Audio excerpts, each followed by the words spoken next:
The changes didn't announce themselves. They arrived in packaging that looked cleaner, more scientific, more modern. What had been made in kitchens for generations was now being produced in factories. And the word used to describe this shift was progress. At the time, this was considered normal. By the mid-1960s, the American food supply had undergone a transformation so complete that most people alive today have never experienced what came before it. The shift wasn't sudden, it was methodical. It was presented not as a replacement, but as an improvement. And it was adopted without resistance because it solved problems people actually had: time, cost, convenience, shelf life. But something else was being solved too, something that had nothing to do with nutrition. The industrialization of food was not primarily a response to hunger. America in the post-war era was not starving, it was expanding. Suburbs were spreading, women were entering the workforce in larger numbers, families were spending less time at home. The structure of daily life was changing, and food had to change with it. What emerged was a supply chain built for efficiency, not nourishment. The goal was not to feed people better, it was to feed more people faster, with products that could survive transportation, storage, and months on a shelf without spoiling. To achieve that, food had to be stripped down and rebuilt. Fruits and vegetables that once came directly from farms were now cleaned, peeled, cut, frozen, or canned in centralized facilities. Grains that had been milled locally were now processed in massive plants where the oils and fibers that caused them to spoil were removed, extending shelf life but eliminating nutrients. Meat that had come from known animals was now sourced from industrial feedlots where thousands of animals were raised in identical conditions, butchered on assembly lines, and shipped in refrigerated trucks across the country. None of this was hidden. It was advertised. It was celebrated. It was a triumph of modern science. And it blended into everyday life so seamlessly that questioning it would have seemed strange. Most people didn't question it. There was no reason to. The food looked safe. It was approved by government agencies. It was sold by trusted brands. It was cheaper than the alternative. It saved time. It reduced waste. It allowed families to eat meals that would have been impossible to prepare a generation earlier. And for a while, that seemed like enough. But the transformation didn't stop at convenience. It extended into the chemical composition of what people were eating. Ingredients that had never existed in kitchens began appearing on labels: hydrogenated oils, monosodium glutamate, artificial colorings derived from petroleum, preservatives with names most people couldn't pronounce. These were not accidents. They were solutions to industrial problems. Hydrogenation, for example, was a process that turned liquid vegetable oils into solid fats that wouldn't spoil. It made margarine possible. It made packaged baked goods possible. It made mass production possible.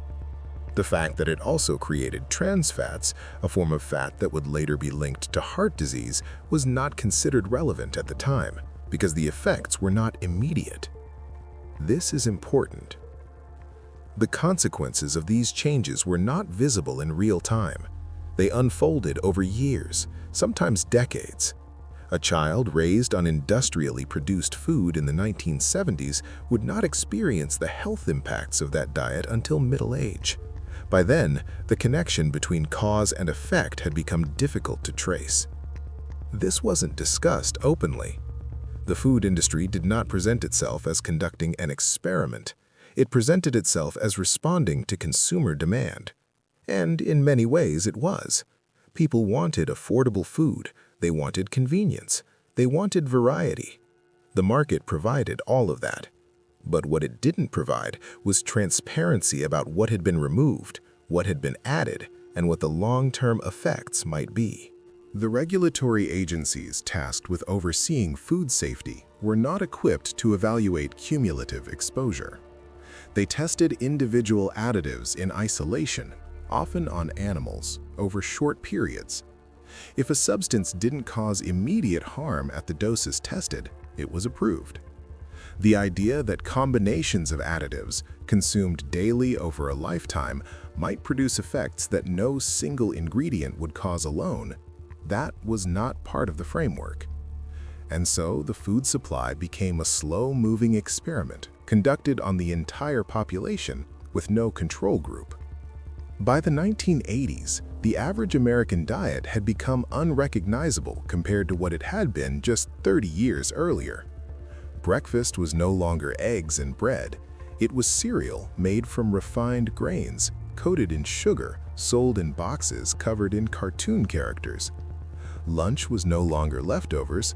It was pre-packaged meals designed to be eaten quickly, often without reheating.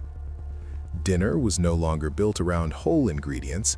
It was assembled from boxes, cans, and freezer bags, each containing products that had been formulated in laboratories to maximize flavor, texture, and shelf life. None of this was forced on anyone. It was chosen, but the choice was shaped by systems that made alternatives harder to access. Fresh food required time to prepare. It required proximity to farms or markets. It required knowledge of how to cook. It spoiled quickly, which meant frequent shopping. It cost more per calorie than processed food, especially as industrial agriculture scaled up production of corn, soy, and wheat, crops that were heavily subsidized and formed the base of nearly every packaged product.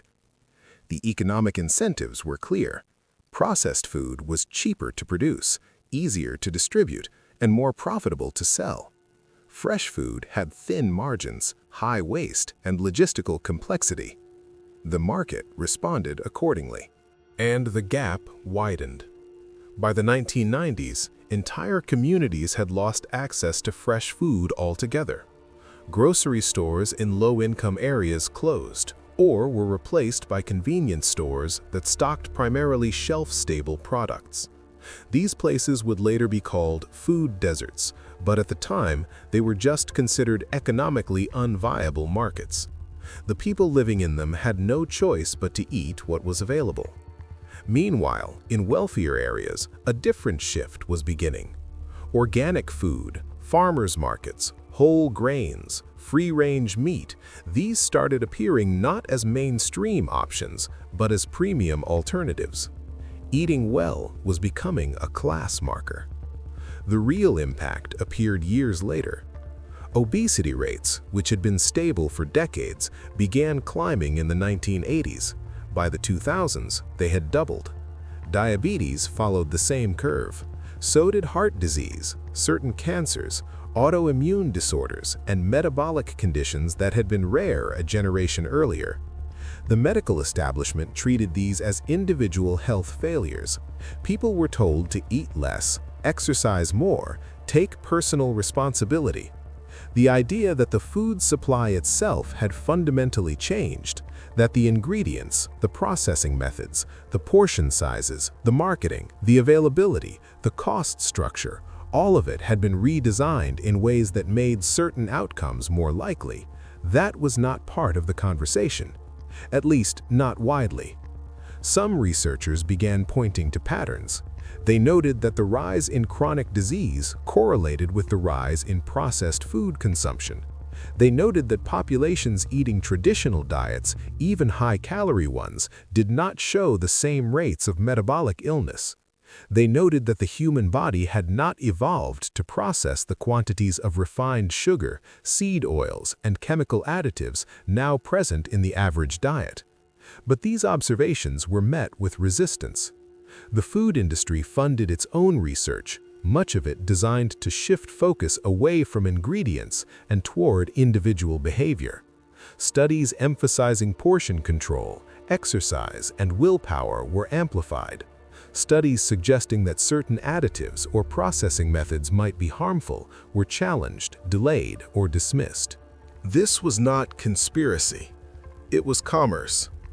corporations protecting market share, regulatory agencies avoiding conflict with powerful industries, scientists navigating funding structures that rewarded certain conclusions over others. The system functioned as designed, and by the time the consequences were visible, habits were already set. Entire generations had grown up never tasting food that wasn't formulated. The baseline had shifted. What seemed normal in 2000 would have seemed bizarre in 1950, but there was no one left to make the comparison. Some people began trying to opt out. They sought farmers, they read labels, they avoided certain ingredients. They questioned the institutions that had assured them everything was safe. But opting out required resources. It required time, money, education, and access. It required the ability to reject convenience, to resist advertising, to go against the grain of a culture that had fully absorbed industrial food as default. Most people couldn't do that, not because they didn't care, but because the system wasn't built to make it easy. This was not about individual failure. It was structural. It was the result of decisions made at the corporate level, the regulatory level, the agricultural level, long before any single person walked into a grocery store.